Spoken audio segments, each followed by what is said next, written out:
Hey, welcome to Caching in the Northwest. You know, this is the official podcast of GeoWoodstock 18 right here in the great Pacific Northwest. Now, it's Thursday at 9 p.m. Pacific. I'm Chris of the Northwest, and we're going to talk about geocaches and geocachers from here and all around the globe.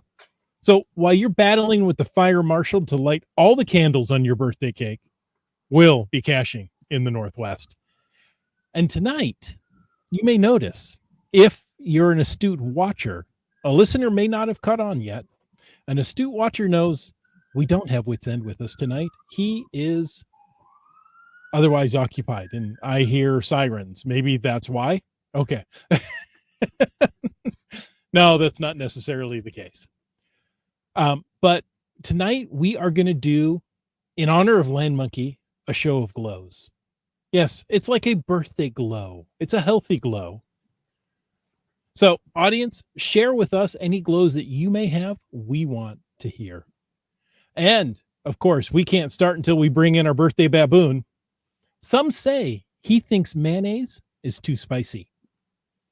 And others say he's like Apollo 13. Lots of things went wrong and no one died. All we know is he's called Land Monkey. It sounds like you've been on an adventure with me. Lots of things went wrong and no one died. And no one died. So what's the problem here? Yes. I have a few friends and their motto is, well, did anyone die? So it's like good perspective. I like that kind of perspective.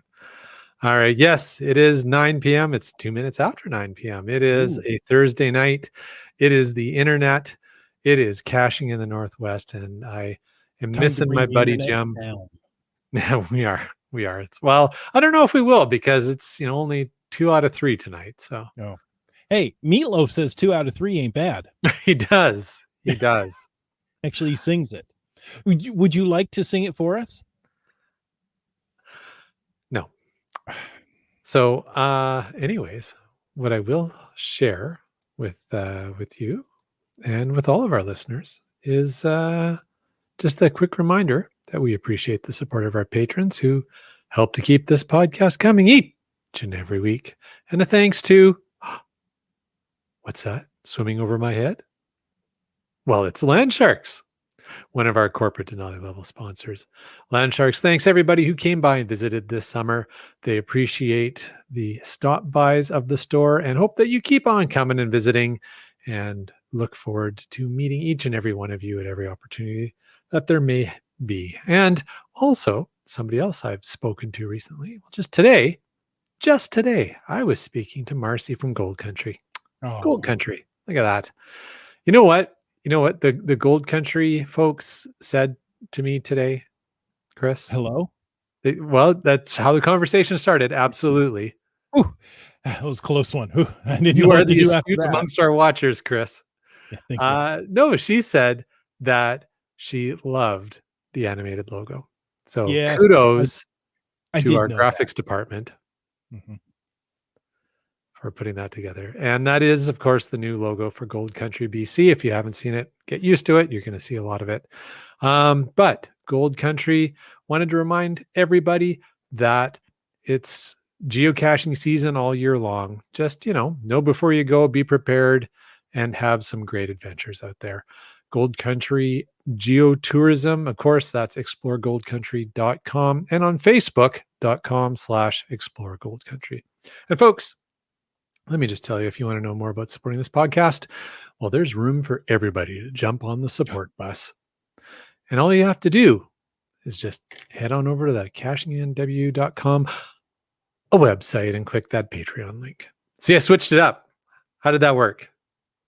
I don't know. Did I mess with you too much? That messed me up. We are done. All right. Does that mean it's glow time? Well, the whole show is about glows. Oh, it's a glow show. The Glow Show, don't you know? I do know.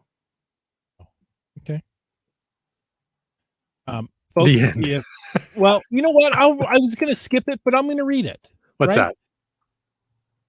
The Glow intro. Oh, It's well, of time course you should. for the Glow. That's the geocaching log of the week. So whether you read it or whether you wrote it, we want to hear about it because great logs simply make geocaching better.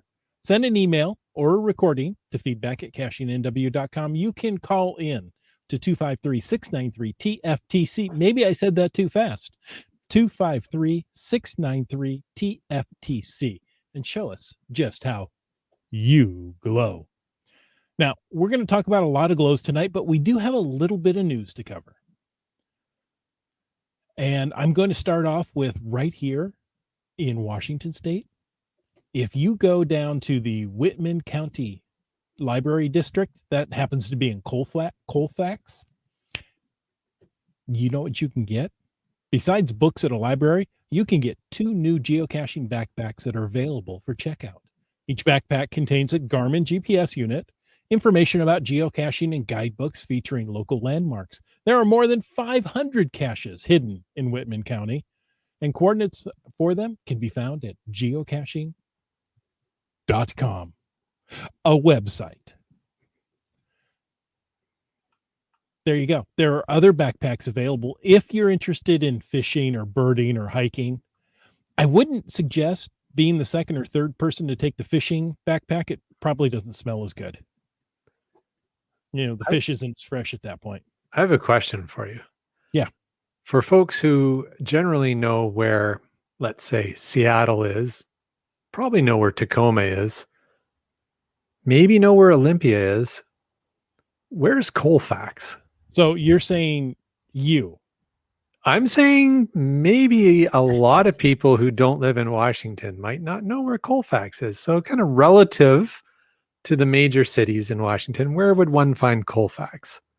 One would find it on the east side of the state. Now,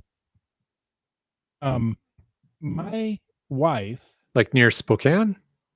yes, in that area. I'm looking quickly as we talk. It's below Spokane, but right there near the border Of Idaho. So okay. very east side of the state. Okay, All so right. if you go to the Tri-Cities, you need to go northeaster. If you Gotcha. go to Spokane, you need to go souther. Right? Moscow, All right. Lewiston, you're pretty close. And that's a long ways to go to get a geocaching backpack if that library isn't in your local area. Whoa. Who says that this podcast is just for those people west of the mountains? I did say if the library isn't in your local area. Well, yes, that's true. My wife, her family, if I get the story right, if I get the story wrong, you'll never know. If I get it right, my wife will think I'm a hero. Her grandmother was deeded land back in the days of, hey, there's a bunch of land, go get some, around Colfax. So there was a farm that was in the family around Colfax. So there you go. I should know right where it is. There you go. It's cool. I don't always know where it is. We've heard from Komakino, and we've heard from Nat in the chat. It is either north or west, so I would say it's northwest of Pullman. Mm-hmm. Let's split the difference. I-19 on my map says Utah Rocks. Excellent. Closer to the Tri-Cities. I don't think it's closer to the Tri-Cities than, say, Spokane. It's closer to the Tri-Cities than Seattle. It's east, far east. That's true. There you go. All right. Well, everyone's being helpful. Northwest. Yeah. You guys are good. All right. Good old research. I love the research department. Let me tell you.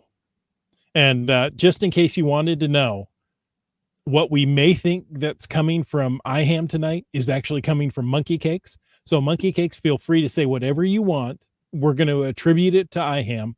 So make it count. I know exactly how this works. This has happened to me in the past. All right. Oh, Well, got another story from the oh, Columbus Dispatch. Now, this okay, one is just really for Starcacher, right? He's in okay. that area. But maybe if you were in the Columbus, Ohio area, you'd you would want to go and meet local enthusiasts, meaning geocachers. Meaning Starcacher. Maybe you can go meet Starcacher, and learn about the sport. The Columbus Dispatch calls geocaching a sport. So how can we argue with that? If you go there this Saturday, that's the 11th of September, from 10 to 11:30 at Glacier Ridge.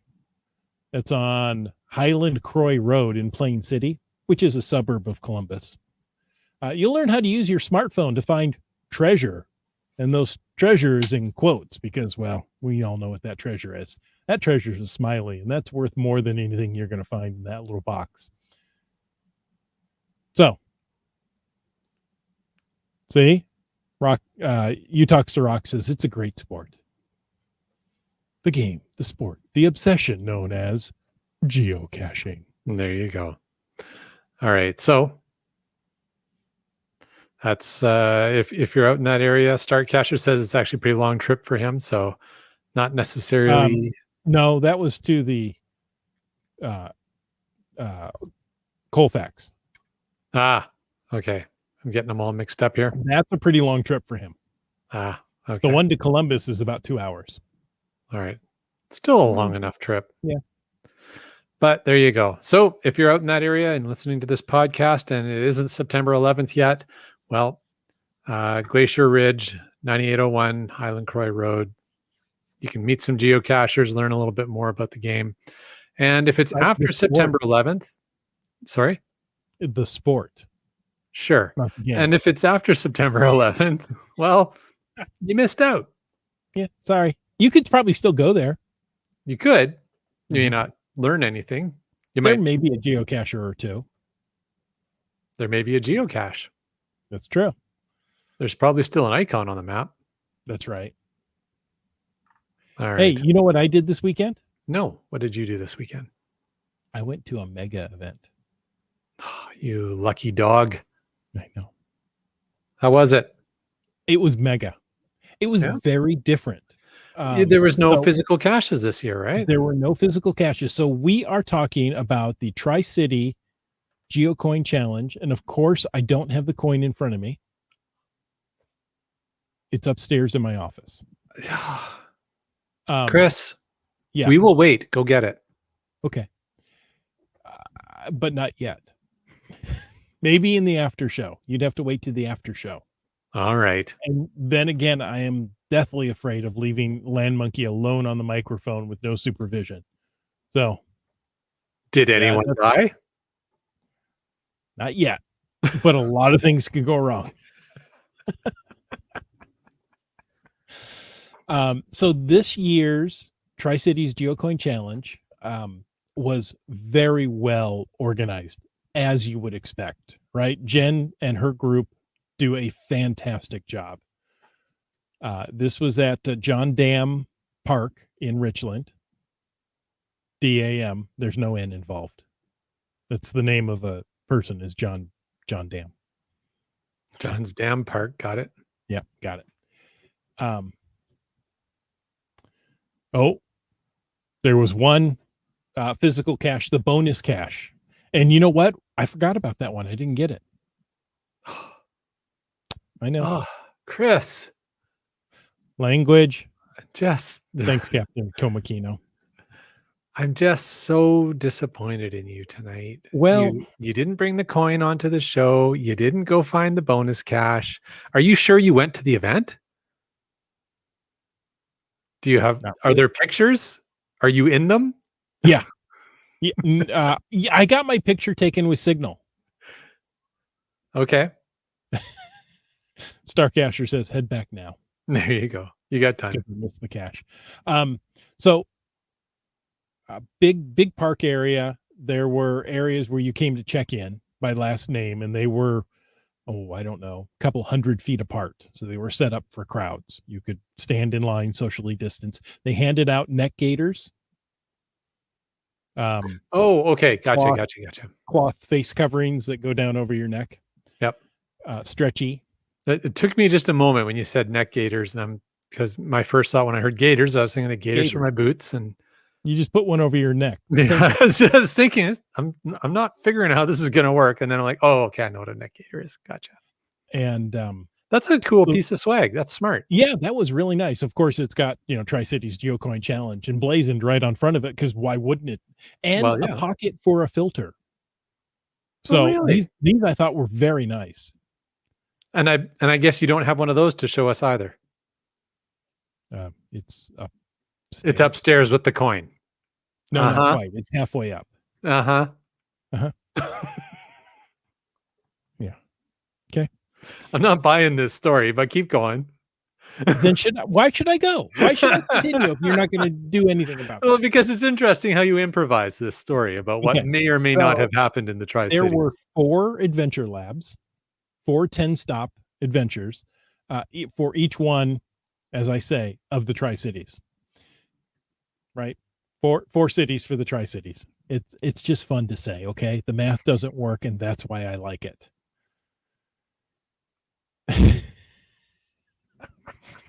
Right? Who says Jim would have been prepared. Sounds like somebody who looks like Chris maybe was there. That's right. Thank you. I appreciate the support I'm getting from the chat community this evening. You guys are awesome. Hey, I like Peach. You've got one defender tonight. Oh, there we go. GSM times 2 says it's the metric cities, right? 3 cities. Cities in metric. That's why there's an imperial 4 Tri-Cities. Metric. Yeah, okay. And they all started right there at the park. All 4 of the adventure labs. Even though, I drove over 200 miles that day. So here's a question then on the logistics of it, because we've all run into this now that we're in a point in time where there's a lot more density in adventure labs. We run into a situation where adventure labs overlap each other. So you're working on one and you go, oh geez, I need to close this adventure lab, open up another one to see if because you can't see all the waypoints at once, right? You got to be in the adventure lab. So now that you're saying they all started in the park, so did it start in the park and then you follow an adventure out into one of the Tri-Cities and you get back to the park? Then you start the next one and you go out. You could go in any order you wanted. Okay. I chose to go from the park to Pasco. I'm sorry. Yes, Pasco, down to Kennewick, way up northwest to West Richland, and then come back into Richland where you needed to go to pick up your coin. So did they have a map again, like they've had in previous years? Well, so how did you know where the adventure lab stops were? Well, once you get into the adventure, you can see the stops. Now, okay, but they weren't I hear what you're saying. No, they were not sequential. Okay. You could hit them in any order. And you knew that even though the first one for each one of the 4 was in the park, all the rest would have been in that. The start point was in that park. For all 4. For all 4. The 10 locations were out and about. It makes sense. It makes sense when you look at your map and they go to check to see that you've done all 4. You can show them in one screen that there's 4. Okay, so not the start point, but the icon of representing that entire adventure lab. It's technically the start point, but there's not a location there. Does that make sense? The location is a stop within an adventure. Right. I see Dick saying none of the locations in the other cities were in the park. Right. Which makes sense. So I'm following now. So yeah, just finding our way said the posted coordinates for the adventure labs. There you go. Were in the park where you started, but none of the actual stops. Correct. Okay, so now I understand. I thought you meant the first stop in every adventure lab was in the park. And I'm thinking this sounds like a nightmare. It would be. It would be. So, and I'm thinking that doesn't sound like something Jen would do. She would have thought this out better. So that's good. And she did. She did a very good job of it. Excellent. So I went with MC3 Cats, who apparently had a great time. Okay, so now there's 2 people that will attest that you were actually there. Whew, this is getting close. It's getting scary here. The first part of our day, like I say, we went and did Pasco, so that we could come back around because you had to go to the park where you started to pick up your coin for that day. Right. So there That's you have it. usually the way the Tri-Cities thing runs is you start Exactly. your day in the park with the announcements, you head out, do whatever route you're gonna do, try and get as many finds. Well, here's a question. One of the big things that people try and do for the Tri-Cities is get at least 1 or 2 FTFs on the caches. Mhm. So people kind of fan out in different directions. You can't really get an FTF on an adventure lab, can I you? was convinced I had several FTFs because we went there and there was nobody else around, so I must have been FTF. Oh, okay. With it all, okay, so the descriptions of each one of the locations was interesting, and Jen made a big point that you have to know this. You have to know you have to read the descriptions, and the journal of the find um, gave you the code word to put down in your passport. So you had adventures and you had a passport. I know it sounds a little confusing, but it makes sense as you go on. Okay. Um, most of the stops were designed to be done from within your vehicle. You did not have to get out and engage with people. There were a few that had a short walk. Yeah, that was fine. Um, I actually kind of missed getting out and walking. You know, there's times where we've been in the car for a while, we get out and it's like, Yeah. oh, I got to get out and stretch and Stretch move. your And legs. Yeah. I Go should, for a this is little not how you trail. should be geocaching. So, um, you got to the location, you answered a question. Some of them were very obvious, you know, number of posts, um, you know, maybe an answer from a plaque, different things. Um, and then in the journal at the very end is the word that you put into your passport to get your Ah, coin, right? got it. So it's not anything that's in the description or in the title of the adventure lab. It could be completely separate. And along with that were the steps or the individual letters to solve the puzzle for the final, the bonus cache. So you had an adventure lab app open, you Mhm. had a piece of paper, Mhm. and off we go. And, you know, there were in the descriptions, it was like, hey, don't block the driveway. This is private property. You know, park on the street. Don't go into the parking lot. This is private property, or things such as that. I thought it was quite well done. Did you learn anything new about the Tri-Cities through Certainly the did adventure because the labs? the theme was the history of the Tri Cities. Which you already should know. I should have known, but I didn't. There were things I learned. Excellent. Such as any interesting little trivias you wanna bring back to the show? No, Nope, uh, because you weren't really there. because I wasn't really there. Yeah. Why do you do this? Because Jim isn't here to balance Oh, out okay. the force. Oh, there's not balance in the force. There's no balance in the force tonight. I see how this works now. Suddenly. So I must kill you to bring balance to the force. You can try. Okay.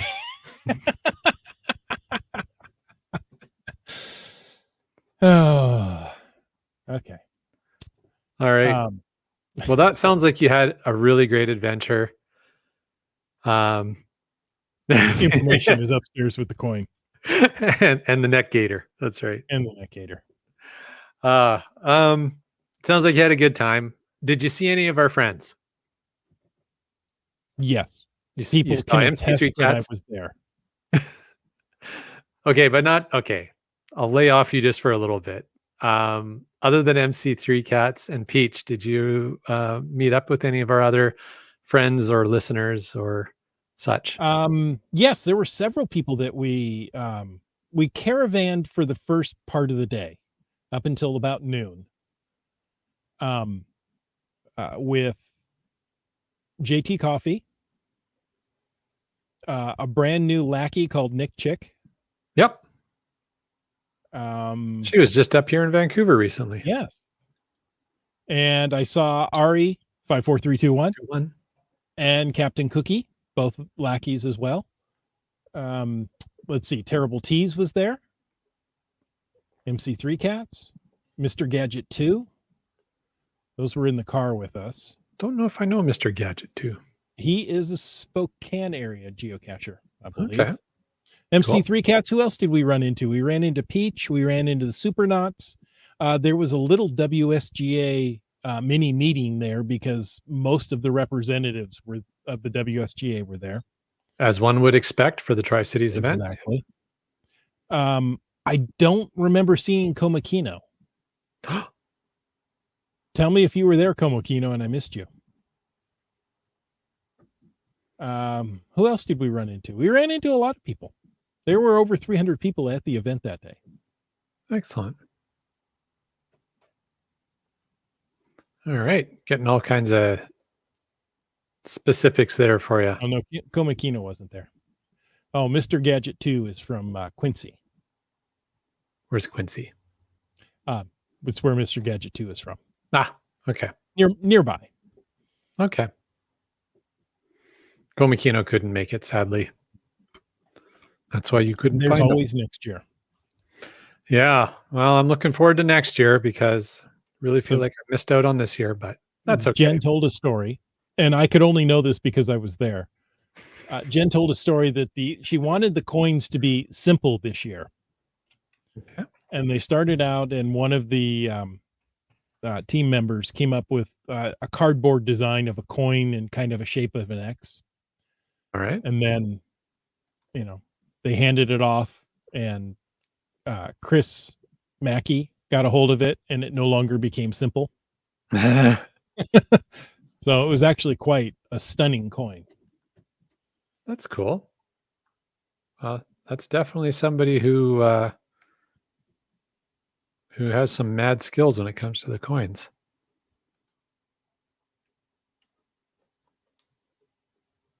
What's up? You look like you're thinking about something. I was looking at I was looking for the coin. I thought we covered that. It's upstairs. It is. Come You're on. looking for an image of it? Open this. There. Don't be so bossy. Well, I've clicked it more than once. I should never have to click anything more than once.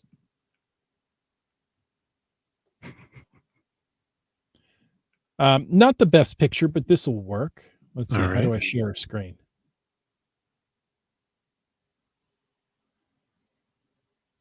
So there you go. So it's got a base with an X on top of it. So 3 coins put together, 3 coins in a fountain. Okay. And does it spin? When you spin it, yes. No, it does not spin. So there's no pivot or hinge or anything. No, but that allows you a little diorama for each one of the 4 cities. Got it. I can see how that would work. Okay, that's cute. Very nice. Yeah. Another excellent coin. Very cool. All right. Well, we got to get into a glow because GSM. You know what's funny is I was just about to try and segue us there, but GSM times 2 has brought the segue forward. So it's time to glow. You want to go first? Would you like to read the first one, or shall I? Well, I'll do it. I'm happy to. Now that you've regaled us with all your tales of the Tri-Cities. And I can go get the swag if you want me to. There you go. No, I don't want to. I want you to believe me.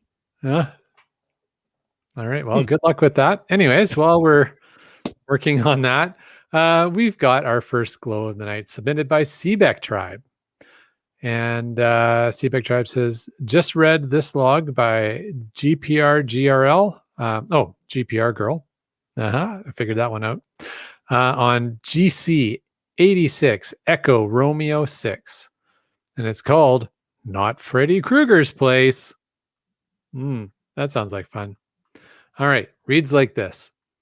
Just as I was leaving to go Geostreak, GPR Guy says, Don't engage four-wheel drive or slide down any hills while you're out. All right. Sounds a little bossy, but all right. He's always worrying I'll get myself into some bizarre situation when I go geocaching by myself.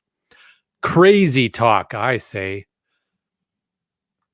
The glow continues. Coordinates dead on. Follow the chords. All the logs say. I blame the rain.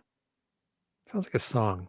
Anyways, the rain clouds, the humidity, the tall trees, the damp, the tear in the space-time continuum. Not sure what happened, but one moment it was at 30 feet into the trees where all the trash is, by the way. Too bad we don't have container deposits or I would have made out big time.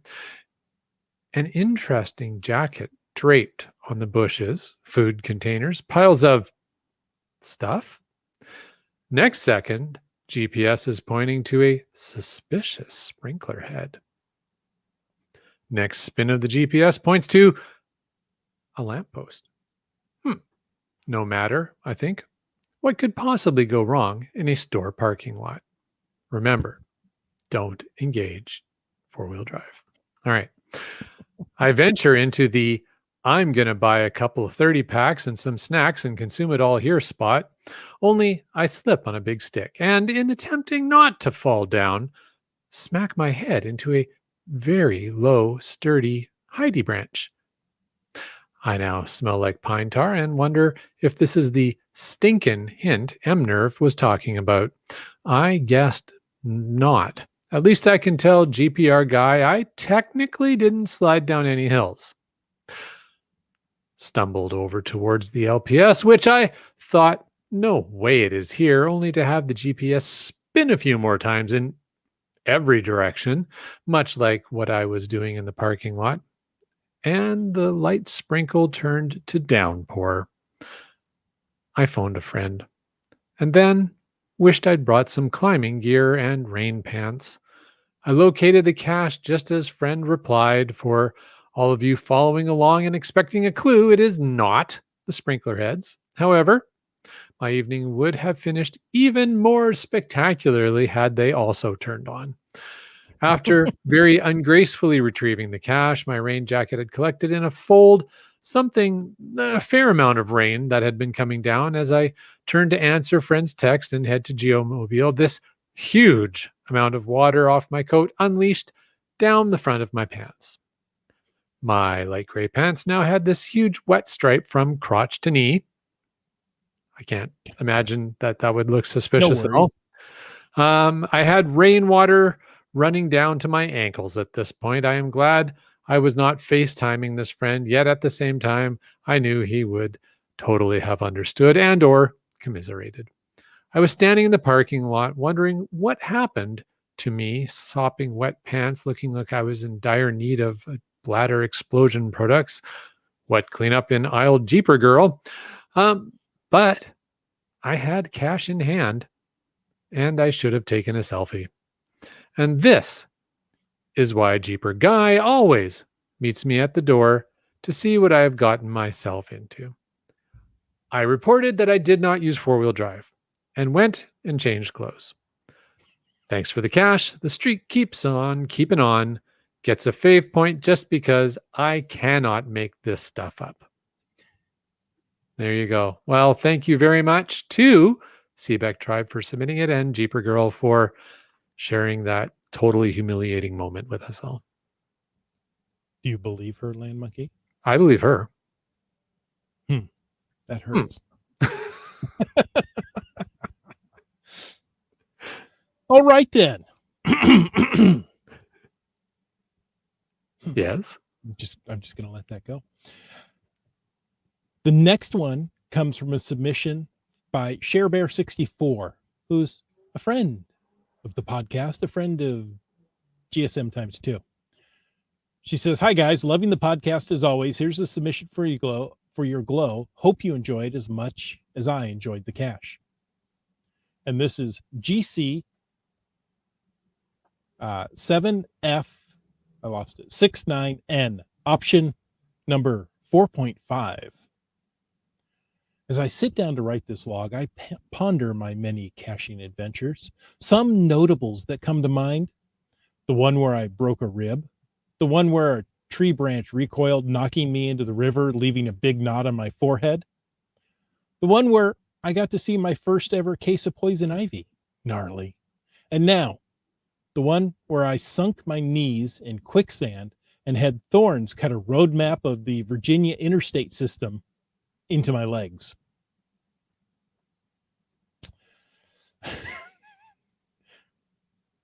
See, you can't make this stuff up. That's She goes on to say the common denominator in all these caches: Virginia. My health insurance policy is going to write an exclusion any minute now, I'm sure. I've solved this very fun puzzle cache from the comfort and safety of my desktop in California. Now here visiting my daughter, little Bugaloo, and SIL, that's Team Gandalf, we decided to stop by here on our way home from the picnic event in Newport News.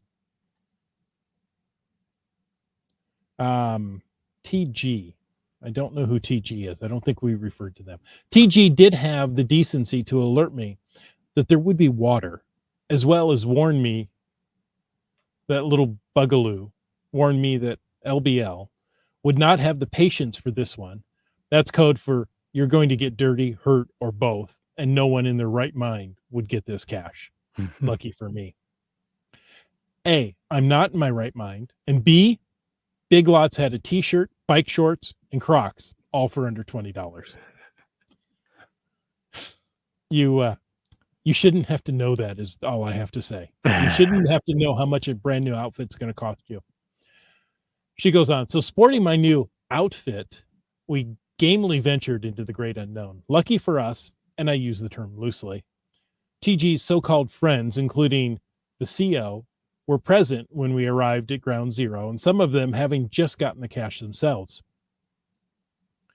Oh, TG is Team Gandalf. Team Gandalf got roped into entering the swamp a certain way. And since he was leading the way, he was the one who got stuck in the mud up past his knees. It must have been like suction cups, because it took a full 10 minutes to pull his legs out of the muck, only after I had trekked back to his frenemies to get a big stick so he could pull himself out. So after about 20 minutes, we were muddy, exhausted, and standing in the exact same spot we started. Take two. This time, Little Joe Live and Postal 17 took pity on us and escorted us to the trailhead. Again, I use the term loosely. After bushwhacking, we got to a bridge, think loosely, and that's where Postal 17 wisely bid us adieu. But Little Joe Live stuck with us and led us through the jungle. After battling poison ivy, getting attacked by vines, and 3 or more mud crossings, we finally made it to the cache.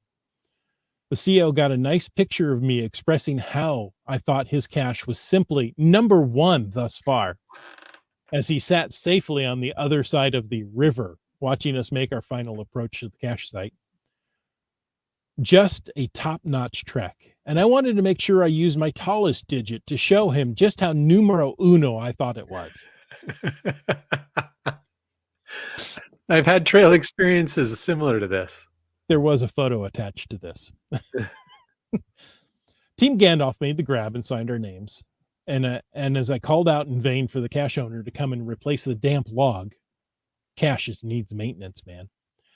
After all, he was only about 100 feet away, so close, yet so far, as we had to make the long reverse trip out of the swamp. Back at the bridge, I slipped off and barely saved myself from landing in the muck. Oof, that's going to hurt tomorrow. Back with the group at last, but the adventure wasn't quite over. No way Little Joe Live. No, LBL. Which one was LBL? I've lost the names. Not Team Gandalf.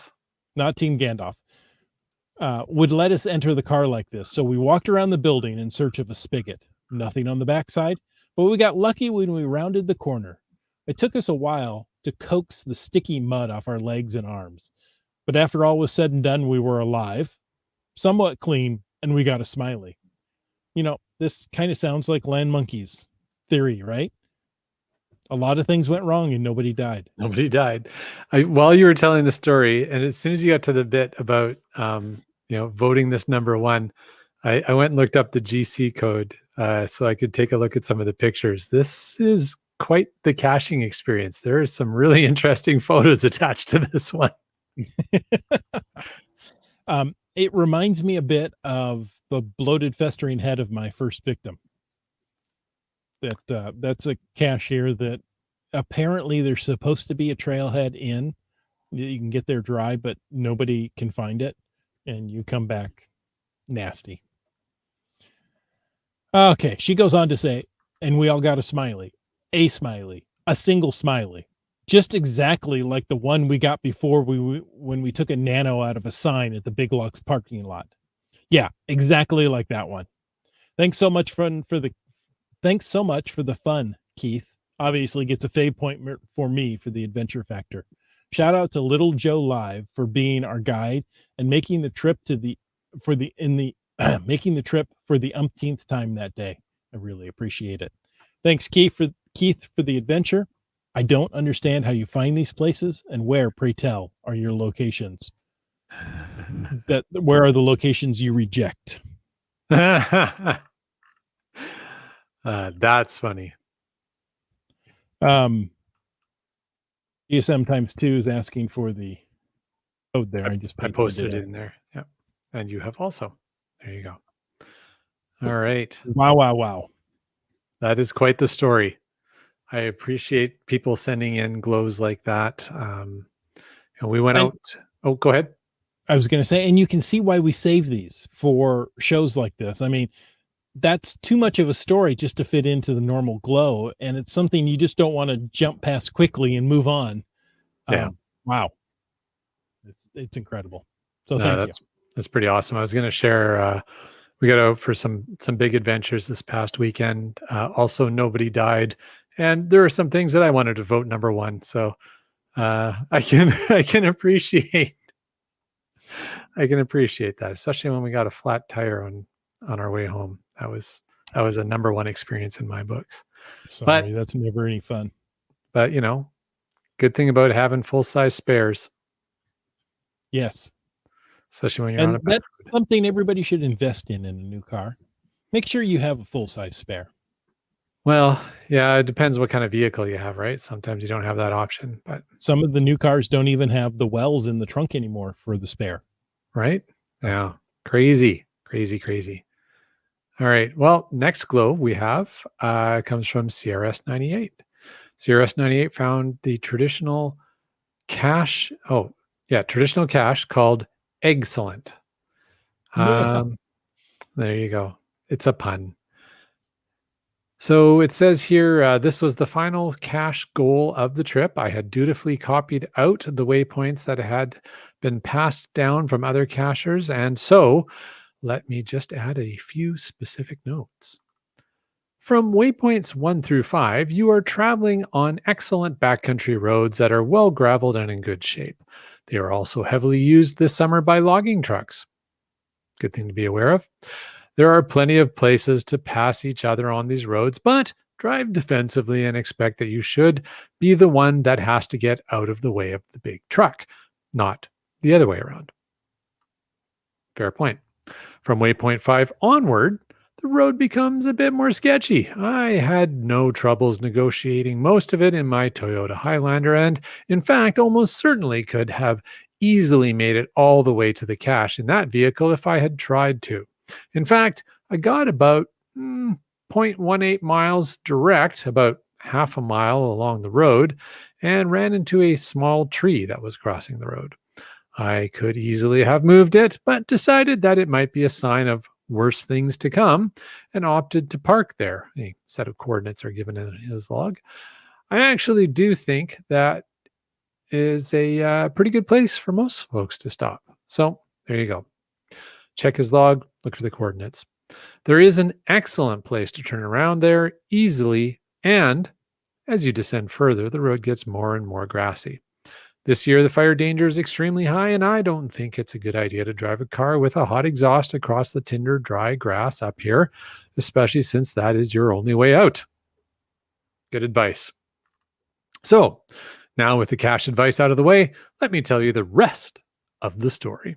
Oh, I hopped out of the car, grabbed my hiking stick and a big bottle of Powerade for the short walk. It was 104 Fahrenheit. That's pretty warm. A few hundred yards down the road, a big cow moose comes up the hill and from the draw and starts munching on the brush on the uphill side of the trail about 35 yards in front of me, but slightly around a corner. As I grew up in moose country, I'm well aware that a moose can do a lot of damage to a human, so I start considering my options. I decided that the best thing to do was to let the moose know I was there and started shouting, "Hey, moose!" The moose immediately, I'm pretty sure that's exactly what he sounded like. The well, moose why wouldn't immediately, sorry? why wouldn't he? Well, yeah, that's how you sound when you say, "Hey, moose." The moose immediately glanced up at me and started trotting away down the path.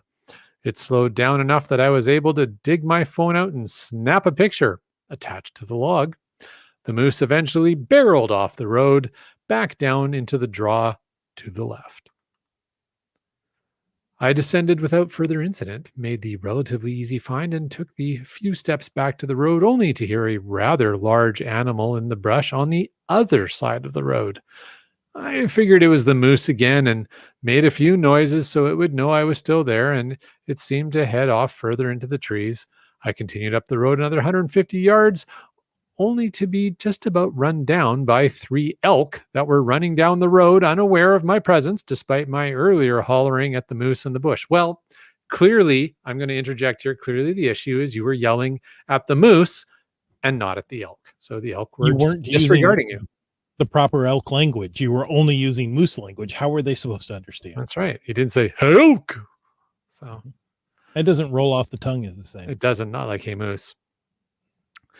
Um, let's see. They got to within 10 yards of me before realizing I was there. 2 of them dove into the bush, and the third turned around and headed back up the road for 50 yards before diving into the bush as well. That was the sacrificial elk. The other 2 are like, "We're out of here.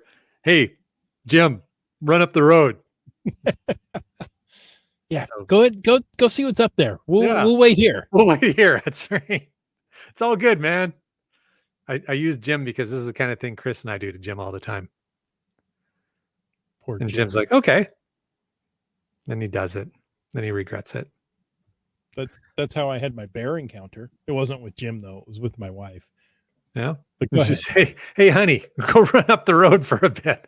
I was the one running up the road. Okay. Good. All right. Well, the story Like continues. the third elk says, "Have you seen a moose around here?" Nicely played, Wet Coaster. The log continues. Phew, I thought. This is turning out to be quite the adventure. Indeed, it is. I walked up to about the spot where the last elk had dove into the bush and just about got trampled by yet another cow elk and a good-sized fawn who were careening down the road as well. This is quite the wildlife highway here, whatever road this is. They got within 5 yards of me before diving quickly into the bush. Seems to be a problem with the elk in your part of the world. They're diving Maybe elk. they need glasses. I don't know. All right. Anyways, at one point, I had thought that the 4.4 rating on this cache might be a bit high, but after nearly getting trampled by ungulates on 3 separate occasions, I think it might need an extra star. In any case, thanks for the cache. Wow, Wow. that is quite the story, CRS 98. We're glad that you survived to tell it. And we look forward to meeting CRS at a future event and seeing his "Hey Moose." That's how we're gonna call him next time we see him. Hey Moose. Hey Moose. Hey, Dormar wants to wonder what they were running from. The Bears, Oh, okay. of course. There you Nobody go. here but his bears. Uh, Oh man. you Well, wanna- should we read one more? Let's do Or one should- more and then we'll wrap up Okay. the show. This one is submitted by MNerve. There's a cacher in this area with a great caching name. It's expect to self-rescue. How's that for a great caching name? I did not realize that was a caching name. That is Yeah. awesome. Okay. Expect to Self-Rescue found a traditional cache, MV Winstrom. They go on to say, I noticed a very low tide about 2 weeks ago, and I went to Tacoma to get a low tide required T5 that had been on my list for a while. And I saw the wreck of the MV Wistrom from the road, but I didn't pay much mind. I think I know what cache he went for. I believe it's a Team Noltex cache. That at high tide, it's in a culvert that's completely filled to the top, and at low tide you can walk right in it. Hmm. One published a few days later, and when I saw where it was, I immediately began scheming to get out there. I've seen paddle caches less than a day on the other side of the sound. So I was glad that this one also depended on low tide. I don't have a kayak of my own, but I can get my hands on one fairly easily for a few hours. Initially, I had this on my schedule for Saturday, but pulled it to or Sunday, but pulled it to Saturday because of the weather. I'm glad I did.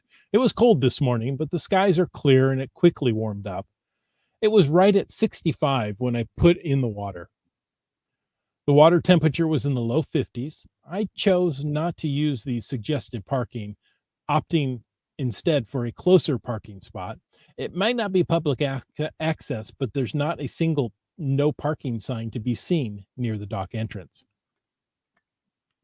I was on the water for 26 minutes, and I'm fairly pleased with my decision to park closer. The wind wasn't bad, maybe a few miles per hour, but enough to make paddling into it more of a chore than a walk in the park. My average speed to ground zero was 3.2 miles per hour, and coming back was 2.4 miles per hour. And I'll interject here, make sure you know which way the wind's blowing when you're kayaking, because if you have to come back into it, it may take a lot more energy than you expect. And if you've, expended that looking for the cache, you may get yourself into trouble. Now, Indeed. back to And our I'll regularly just add scheduled that, flow. Oh, go ahead. yeah, I'll just add that those are actually pretty decent speeds for someone who claims they don't kayak that much. Yeah. Well, that's miles per hour, not kilometers per hour. That's why I'm saying those are pretty decent Okay. speeds. Um, there were quite a few firsts for me on this trip. First, paddling alone. First time paddling for a cache. First time being shadowed by harbor seals. That's They fun. didn't bother me at all, but it was a bit disconcerting to hear them pop up behind me and huff loudly. It reminded me of a dog before they start barking.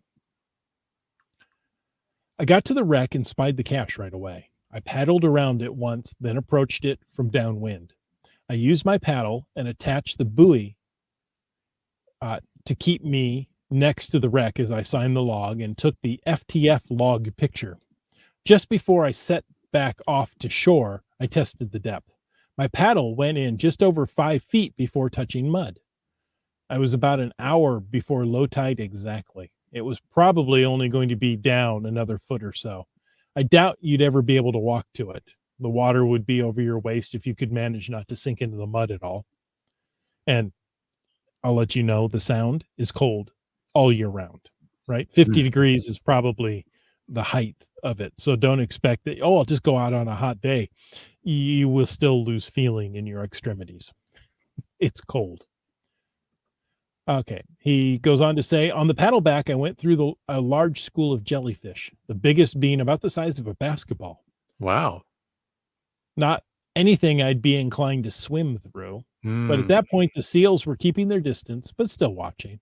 All in all, a nice outing on a beautiful day. Thanks for the cache. It was find number 524 for me. My 78th FTF. It's a favorite point for my first paddle cache. Well, congrats there. Expect to self-rescue. That is quite the adventure and a great detailed log. Isn't it, though? Very Fabulous. glow-worthy. So thank you, Emner, for submitting it. Exactly. Exactly. Hey, Exactly. Moose. Hey, Moose. All right. Well, what do you think? Should we move to closure here? I think we should. Hey, folks, thanks for taking this time to listen to this episode of Caching in the Northwest. We hope you enjoyed it as much as we did. We had fun, and we had fun chatting with you guys in the chat. Hope you had fun too. And hope that you also take a moment to thank Land Sharks and, of course, Gold Country Geotourism, both our corporate Denali level sponsors. Landsharks.ca is the outdoor adventure and geocaching store. Check them out online. And remember, they ship orders daily. And for absolutely amazing geocaching adventures, check out exploregoldcountry.com. Sorry, we want to thank all of our faithful Denali level supporters, Land Sharks, Gold Country Geo Tour, Team Scroll, Groovy Owl, and Cashly. If you want to know more about supporting the show, click the Patreon link on the CachingNW.com, a website. Like Broncos Fan for Life did. And T. Sayer. Team Noltex, who waved hi to us today. Ah, that's nice. Limax. The Geo Travelers. Subway Mark. Tick Magnet. Does the tick magnet work underwater, or would it attract jellyfish? I don't know. I would love to find out. All right. We also have, speaking of attracting jellyfish, On a Boat. Ooh. CRS 98. Key West. GSM times 2. And new patron of the show, Korsgott. And Ari 54321. Acrodoc. Dora Moore. The Camp Clan, using each other's accounts on the internet. That's right. Our favorite geocaching appliance, LG 9000. Makers of one of our favorite geocaching appliances, Logwork. And Kid Vegas 19. Sprouter. Donners. B. Pendragon. UDAC. Antaeus. Seebeck Tribe. Fairwood West. Just finding our way. Shouting out, "Hey Bear, it's M Nerve." Oh, wait a minute. No, that wasn't M Nerve who was shouting that out. I got ahead of myself. Anyways, M Nerve. Al Robrick. Keats 94. Boomer 365. Our favorite rapper, MC3 Cats. Gas Station Tuna. Defending Chris all the time, Peach of Washington. I like Peach. Hey, and also I like You Talks to Rocks. And I like genies. What about Kennel Barb? What about Greenwords? You got Kev MacD. And Wino Seattle. And Sege Hove. And it wouldn't be complete without a little sarcastic comments from Wet Coaster. And GeoNav Pros. And 3 hams in a rows. But mostly Treks are Zero. Indeed. All right. Well, if our listeners want to get in touch with us, probably the best way to reach us is to check out the CachingNW.com website /hosts, or just, look for that hosts button on the navigational panel there. And there's all kinds of interesting little tidbits and information about the three of us and how to get a hold of us. So go check that out. On the many channels of social media. Hey, Indeed. folks, thanks for taking the time to listen to this episode of Caching in the Northwest. Your support helps keep the quality shows coming. If you like the show, click the Patreon link on the CachingNW.com website. If you didn't like the show, let us know what you would want us to talk about. You will do it. We'll talk about it. In either case, please subscribe on Apple Podcasts, Google Podcasts, Stitcher, iHeartRadio, Spotify, and more. Subscribe and give us a review. You can also call into 253-693-TFTC and leave us a comment, ask a question, or help us write a really good a really good log. That's what I wanted to say. Any time of the day or night. And of course, you can just simply email us at feedback@cachingnw.com. Join us live every Thursday night at 9 p.m. Pacific for a live show and chat. This show is produced by Chris Umfenauer, Jim Paulwitz, Jay Kennedy. It's licensed under Creative Commons Attribution 3.0 license, copyright 2021 by Chris Umfenauer. And folks, I ask you to stay tuned for the after show. I may have had a little caffeine tonight. Just a little? Just a little. That's awesome. All right. I don't think I saw any Fatasis. No. Metastasize. Well, I got a couple of fatasses. So first of all, just a quick fatas. The new episode of our YouTube vlog from our Land Monkeys Geocaching Adventures is coming out tomorrow morning. I don't believe you. Well, then I guess you'll just have to wait till tomorrow morning. Then you'll know. I'm not going to go upstairs to get it because that's not where it is. Oh, okay. It's actually on this computer. Just so you can show it to us right now as a little preview. No, it's you can share actually, screen. I can help you through this. Yeah, I know you can. But it's one of our geocaching quickies. So it's a shorter episode, a little bit of fun that Mrs. Monkey and I had, and a little bit of silliness in there. So if you enjoy the geocaching quickies we produce every once in a while, well, that's what Friday is going to be. And I got a few more in the hopper that I'm working on. We've got some great footage we've taken. That's the other thing I was going to talk about is adventures we've been on recently. Mrs. Monkey and I, it was her birthday last weekend, and we got ourselves out into the back roads and tried a couple of adventures we've wanted to do for a while, including there's an overland. Sorry? Any moose and elk? No moose, no elk, bear scat. So there was bears around, but we didn't see any. But there's an overland route that you can take instead of the highways. You can go from Boston Bar, which is just at the south end of the Gold Country region, heading up Highway 1. And you can get over the Forest Service roads, the logging roads, up and through the mountains, all the way to Harrison Lake. And it's a heck of a route. But we did it, took a full day. Had a little detour on that one as well, where we went up and checked out some hot springs, and I got to soak in the hot springs, which was fun. Aww. Yeah. So lots of great adventures. Those will be in some future videos coming out in the next month or two, as I get things edited and put together. Were they hot springs, or did Mrs. Monkey pack your pockets full of vegetables and said, go soak in there for a while? Funny. Okay. No actual hot springs. It was an earth cache there, and I had to measure the temperature. So I thought, well, I may as well use the immersion method. That's only for the thermometer, Worked for me too. Okay.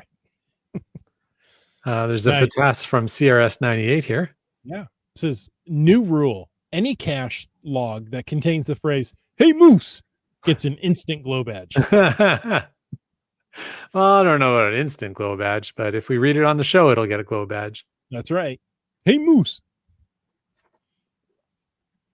It just kind of rolls off the tongue, doesn't it? Mm-hmm.